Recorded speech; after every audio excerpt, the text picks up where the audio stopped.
Thank you, Greg. Okay. Thank you, Greg. Centro, how's it feel, man? I don't think it's set in yet.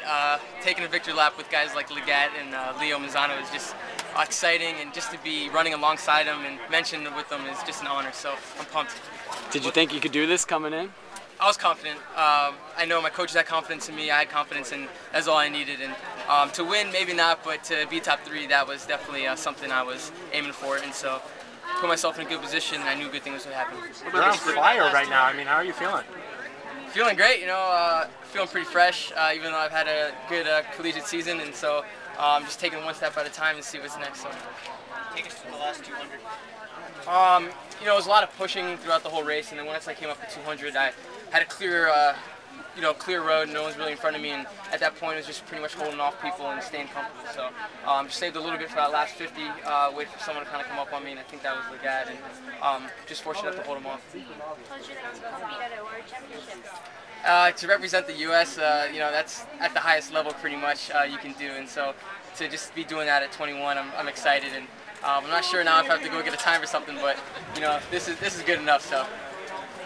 How did it feel to hear that roar from the Hayward crowd as you were coming down? It's like you're blacking out. You don't even realize it until it's over. At the time, you're just running on adrenaline. 4 years ago, you were winning high school national championships, and Bernard was winning world championships. Yeah. Did you imagine at the time you'd ever have the chance to beat him? Probably when his career is over, I'd still be running, but he's still going. So no, I didn't envision that, and so now to do it, it's surreal. So. Pac-10s, NCAAs, nationals. I mean, do you feel like you could? I mean, you can't lose, man. Yeah, at least in the U.S. as of right now, we'll see. But I'm excited and looking forward to some upcoming races. So.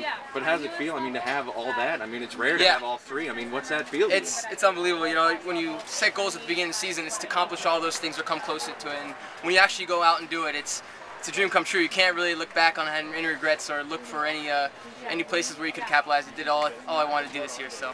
We saw Andrew and Bernard were embracing back there. Do you know what Bernard said to him and what the deal was with that? I'm not sure. Probably just, you know, keep your head up. I know he's a little down on himself, but I'm not sure if, you know, Bernard will do the 15 or not. But I think Wheating will represent the U.S. as well in 15, so we'll see. Well, I guess, you know, beating Andrew. I mean, what does that mean to you? You know, he's a great competitor, and you know, all those guys are, you know, great in their own right, and so just to be competing with them and coming close to them, it means a lot, and looking forward to you know, bigger things in the future. So.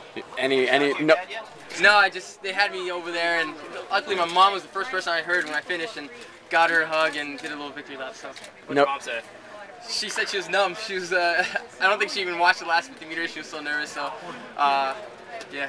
No throat slash here? No, you know, I know a lot of people are talking about it, and after NCs, and you know, all the guys at race know that I'm, you know, respectful and didn't mean anything to it. And so today it was just against those guys. You know, I didn't want to cause anything, and I was just excited to be up there. So.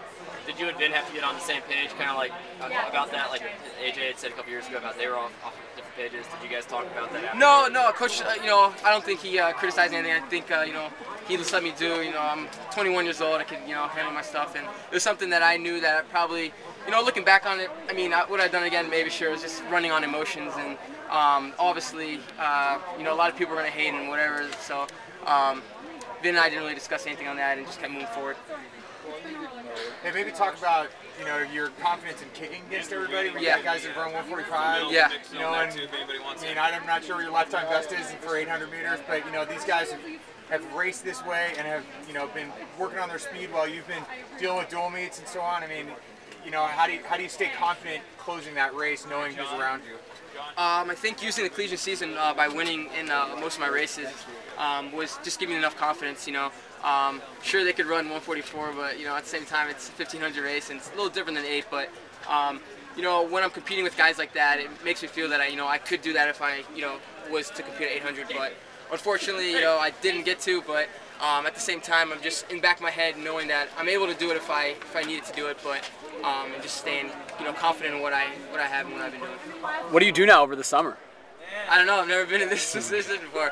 Usually the past 2 years I've been hurt or dinged up, and I've been watching this meet or going home, and so now I guess go to Europe like what everyone else, all the pros do. You know, I've never been over there, and so yeah.